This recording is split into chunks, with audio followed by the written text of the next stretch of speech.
Serangan jantung ni, pasal apa? Jantung ni, dia nak darah yang duk bawa oksigen. Tapi bila salur darah tu tersumbat, dia tak dapat oksigen, dia akan mati.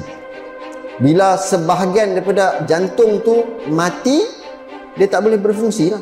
Jantung ni ada 3 urat. Kalau ada 3 urat, kita bahagi jantung tu kepada 3 kawasan. So kalau satu urat tertutup, 1/3 daripada jantung akan mati.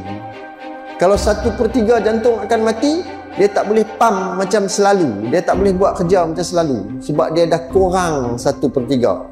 Dia jadi mula lemah jantung.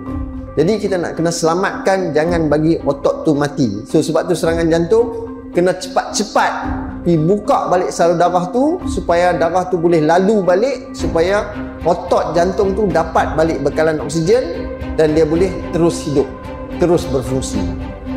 Yang kata nak buka balik yang tersumbat tu, cara yang paling murah kebanyakan hospital kerajaan buat adalah bagi ubat untuk pecahkan darah beku yang sumbat salur darah.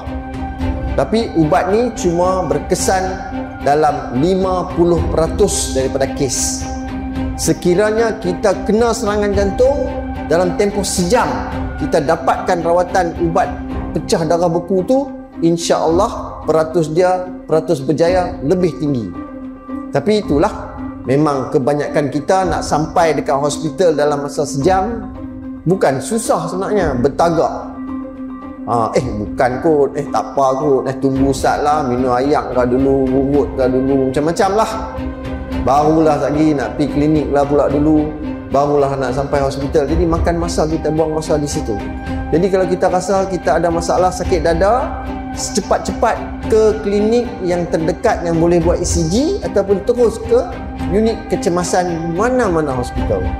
Sebab ECG tu yang akan menentukan kita ada serangan jantung atau tak, dan dari situlah akan menentukan betapa cepatnya rawatan untuk menyelamatkan jantung kita.